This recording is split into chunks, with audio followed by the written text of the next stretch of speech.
En chair et en ondes présente La Révolution très chill, un radioroman écrit par Hugo Bastien et Alexandre Forêt. Chapitre 6, Les mécontents.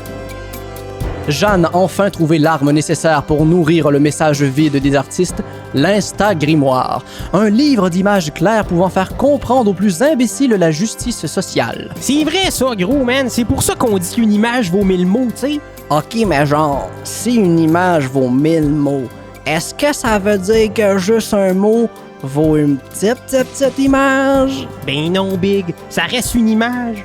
Fait que elle vaut 1000 mots, tu sais. Ok, fait que ça veut dire qu'une petite image vaut 1000 mots, mais c'est juste que les mots, ils seraient petits, genre. Wow, Big, là, tu m'en poses une méchante bonne, celle-là, le gros. Hey, c'est ça qui est nice avec la vie, man. T'sais, peu importe ce qu'on apprend, il va toujours rester des mystères. Word. Pendant que Jeanne organise sa révolution, les bouchères villageois terminent leurs préparatifs de la foire entrepreneuriale.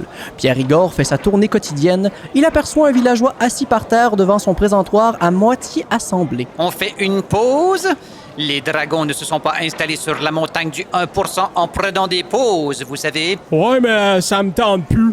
Pardon? Vous ne voulez plus travailler? Non. N'avez-vous donc pas d'honneur? Ben, c'est que l'autre jour, Jeanne, là, elle disait qu'on devrait arrêter de travailler, genre. Puis au début, j'étais comme, wow, man, c'est whack, ça. Mais après ça, j'étais comme, man, travailler, dans le fond, j'aime pas ça, man. Fait que c'est pas chill, là. Fait que c'est ça, j'ai arrêté. Mais si vous ne travaillez pas, que ferez-vous pour la foire? Rien. Mais si vous ne participez pas à l'économie, vous aurez l'air con.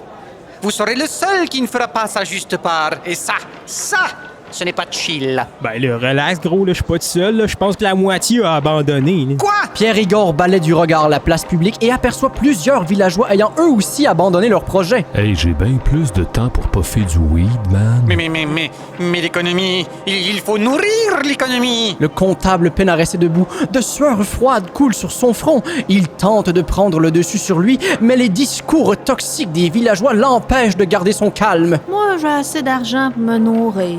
J'en veux pas plus, là, genre c'est chill.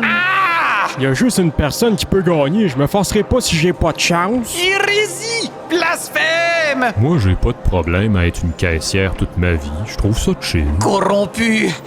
Les villageois sont corrompus, empoisonnés, envenimés par la pensée de cette pauvre... Oh, vite! Je dois les avertir. Pierre Igor part et traverse Boisbriand. Il escalade la montagne du 1%. Au sommet de celle-ci, les dragons discutent. En portant des pantalons aussi tight, les villageois n'auront nul autre choix que de se dire il a dû payer cher pour que ça colle à sa peau. Hein. Yes, sir, man, fucking tight! Pourquoi ne pas aussi porter un de mes sublimes colliers? En le portant, est-ce que les gens sauront que j'ai un gros compte en banque? Bien évidemment. Que l'on me couvre de colliers. Et pour vous, Primo, j'ai une petite chaîne en or qui pourra gracieusement pogner dans le poêle qui dépasse de votre vinec. Wapalaï, ça va attirer de la petite puce. Vos immensités, Lambert, Néron, Primo, c'est une catastrophe, un désastre, une tragédie. Pierre Igor, calmez-vous. Vous troublez Dragon Primo avec tous ces mots qu'il ne comprend pas. Pardonnez-moi votre solvabilité, mais la moitié des villageois ont abandonné l'idée même de participer à la foire entrepreneuriale. C'est une véritable calamité. Impossible! Le discours de la pauvre conne aurait-il touché certains villageois? Vous vous inquiétez pour rien. Donnez-leur une nouvelle ration de boba critical aise. Dites-leur qu'ils sont des self-made man et tout rentrera dans l'ordre. Il est déjà trop tard. Les villageois trouvent qu'être pauvre, c'est chill. Quoi?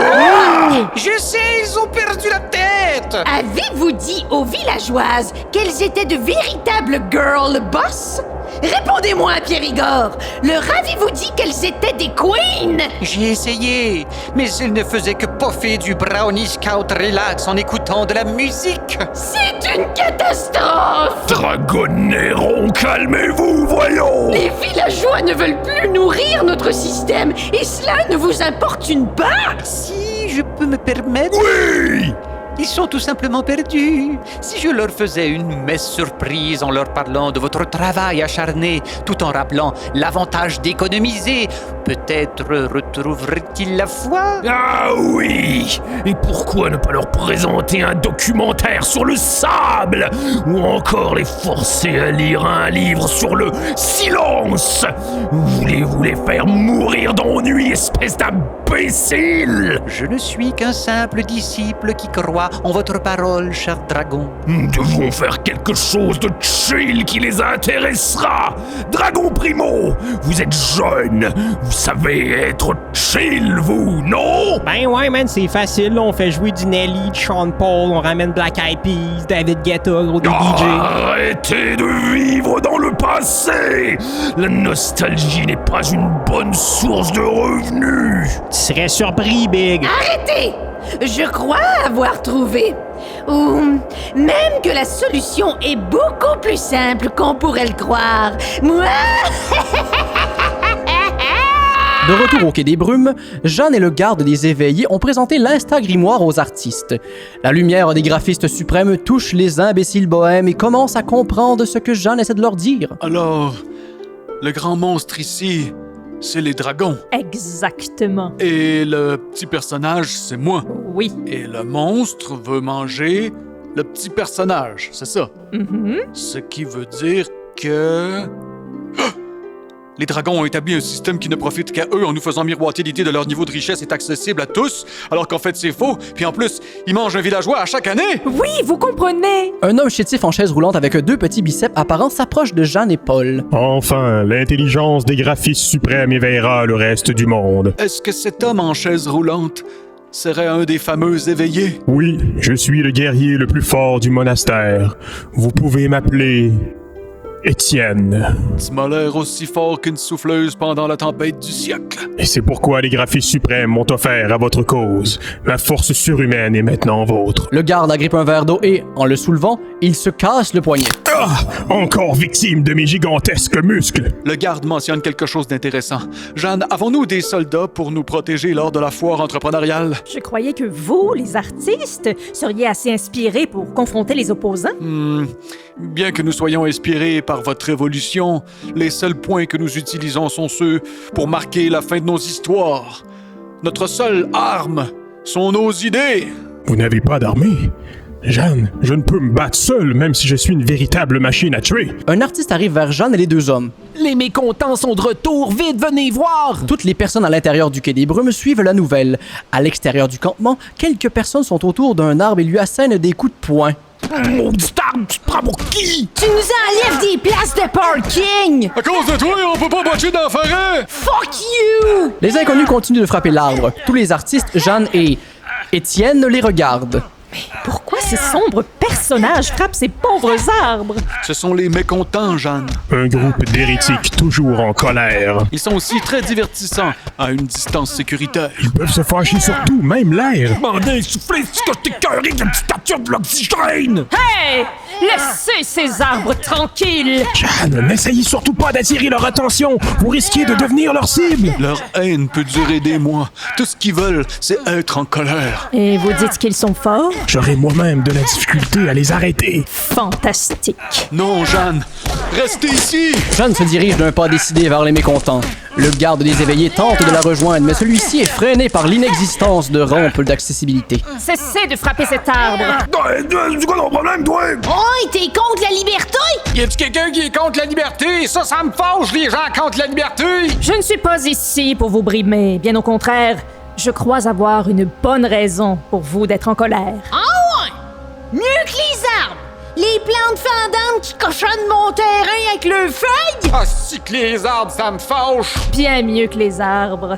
Une raison d'être en colère pour plusieurs années. Votre colère pourrait même servir le bien commun. Ça, c'est des mots d'intellectuels! On veut rien savoir, nous autres, des péteux de boue! Hey ouais, c'est le boss qui nous dit sur quoi qu'on se fâche, pas toi, OK?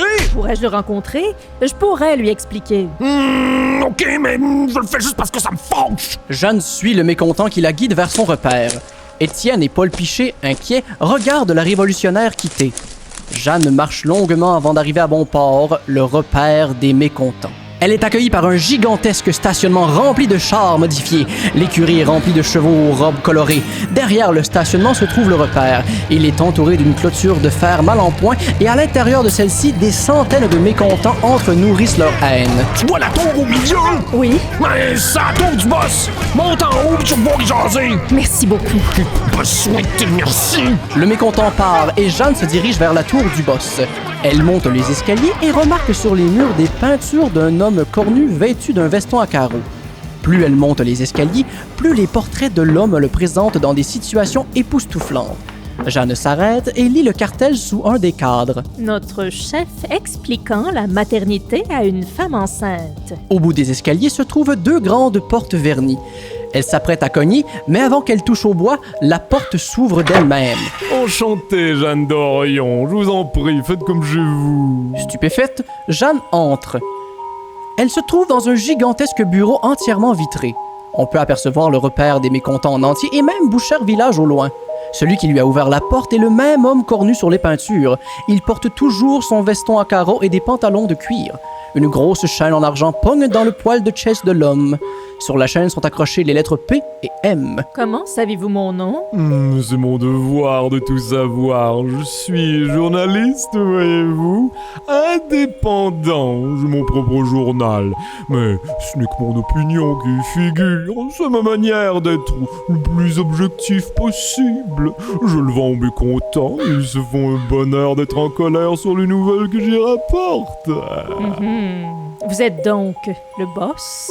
Vous pouvez m'appeler Polymiste. Polly tire la révérence sans perdre son contact visuel avec Jeanne. Le sourire sur son visage est si grand que ses commissures touchent presque ses oreilles. Monsieur Mist, est-ce vous qui mettez en colère les mécontents? Non, je ne suis que le guide de leur fureur et non la source. S'ils sont enragés, c'est parce qu'ils ont été exclus. De Boucher Village? Précisément, ils étaient incompris. Le pote, le weed, la Marie-Jeanne, ça les rendait complètement paranoïaques. Ça faisait peur, ça perturbait le précieux chill. Ils ont été chassés et c'est là que moi, en bon samaritain, je les ai accueillis. En échange, ils doivent acheter mon journal à tous les jours. Je suis désolée d'apprendre que d'autres personnes aient vécu la même chose que moi, mais je crois avoir une solution pour eux. Il faudrait simplement... Qu'ils se joignent à votre révolution. Vous avez besoin de fiers à bras pour défendre les artistes et transmettre le message des éveillés. Comment savez-vous? Un journaliste ne dévoile jamais ses sources. J'ai entendu quelqu'un en parler à l'urinoir hier. Mais ce n'est pas simple ce que vous me demandez, Jeanne d'Orion. Je dois y penser sérieusement. Bien évidemment, c'est quelque chose qui nécessite une grande réflexion. J'accepte. Oui? Oui, je vois tout le bien que cela pourra apporter. Je serais stupide d'empêcher les mécontents de retourner au village. Je ne veux que le meilleur pour tout le monde après tout. Polymiste se dirige vers le bureau sans que ses yeux quittent le visage de Jeanne. Tout en gardant le contact visuel et en offrant un grand sourire, il s'assoit, appuie sur un bouton et parle dans un micro. Chers mécontents, votre heure de gloire est arrivée. Les dragons vous ont arraché de Boucher Village. Brimez vos libertés. Il est maintenant temps de les faire payer. Suivez Jeanne d'Orion, aidez sa révolution et surtout, ne manquez pas notre cahier spécial du week-end sur la question. Polly s'approche et agrippe fermement la main de Jeanne. Oh, je sens qu'ensemble nous ferons de grandes choses, Jeanne. Je vois déjà la une de demain. Jeanne d'Orion met le feu au cul des dragons. Grandiose, brillant, poétique. Je ne vous retiens pas plus longtemps. Allez, allez, la sortie est la même que l'entrée.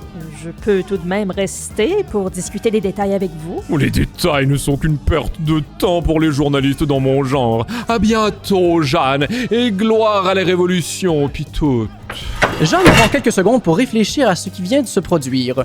Au moment où elle commence à descendre les marches, une brise se glisse dans ses oreilles. Jeanne, es-tu vraiment satisfaite de la tournure de ces événements? J'ai maintenant une armée en colère contre les dragons. Je l'ai fait sans la cape de visibilité, puis en plus, personne s'est crossé. Pour moi, c'est un sans faute. Justement, N'est-ce pas un peu étrange que tout se soit passé rapidement? Tu dis simplement ceci parce qu'il est cornu. Ce sont des préjugés que tu as. Je dis simplement de faire attention. Jeanne Dorion sort enfin de la tour. Devant elle se trouvent tous les mécontents qui la regardent. Mécontents! Êtes-vous prêts à faire tomber les dragons? Les artistes du Quai des Brumes aperçoivent Jeanne Dorion qui est suivie par l'armée de gens furieux. À la vision de cette masse, tous les artistes commencent à crier de joie. Paul Piché et Étienne accueillent Jeanne. T'as réussi, Jeanne! Ce que ça voudrait dire que nous sommes prêts. Nous sommes fin prêts pour le changement. Au même moment, à Bouchard Village, tous les habitants sont stupéfaits. Les dragons! Les dragons sont venus nous rendre visite! La foire ne commence que demain, mais ils nous honorent de leur présence! Un peu plus loin, Pierre Rigord aperçoit les dragons. Les dragons?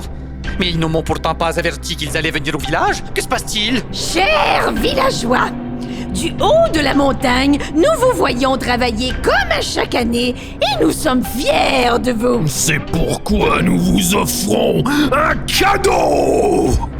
Qu'est-ce qui se passe? Le dragon Primo sort de son sac banane un gigantesque rouleau de coupons. Cette année, afin de récompenser les plus dévoués d'entre vous, nous vous avons organisé La loterie!